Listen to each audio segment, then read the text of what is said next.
Hello. Today we will be doing constructions, and it is a lot of times I've seen students that they do not know why we follow certain steps to make the constructions that we use a lot of times.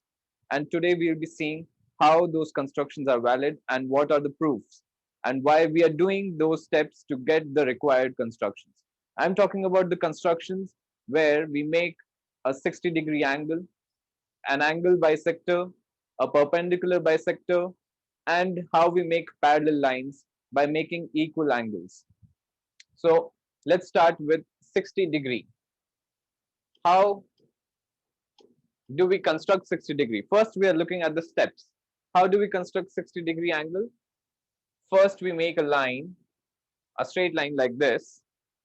Then from this point, from this point, keeping this as the center, we take any radius and make an arc like this, which will intersect the line at some point. So any point on this arc is at equal distance from this point, which is the center. So let this distance be r. Because this point is on the arc, the point of intersection of the line and the arc lies on the arc, it will be at a distance of r from the center, which is the starting point of the line.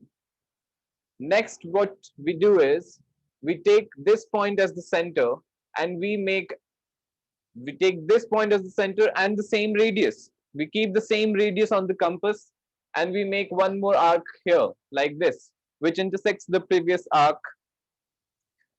Taking this point and this point, we join and make a line.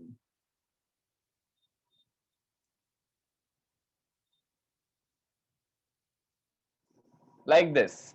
And this gives us an angle of 60 degree. Now I've seen a lot of students use this everywhere in school, but they do not know the reason why this construction gives us a 60-degree angle. Do you know? Let's see why these steps together give us an angle 60 degree at this point. This angle that is being made here is an angle of 60 degree. Let's see how. Okay, so for that, let's consider the steps that we are doing. Okay, look very closely. First, we take this point as the center. We make an arc of some radius. Say that radius is capital arc. Then any point on this arc, on the first arc, is at a distance of r from this point, which is the center. So the distance between this point and the point of intersection of the line and the arc is capital R. Also, now we are taking this point as a center and cutting an arc on the first arc. Now but the important thing is that we are keeping the radius to be the same. So any point on this second arc is at a distance r from this point, which is the center this time. So this point of intersection of the two arcs, if I join it to this point, then this distance is also capital R. This distance is also capital R. This point lies on the first arc as well, which will also be equidistant from this point. So this is also at a distance of capital R. Can you look what is happening here? This point, and this point are making a triangle with all sides equal to capital R. What does it become? It is an equilateral triangle.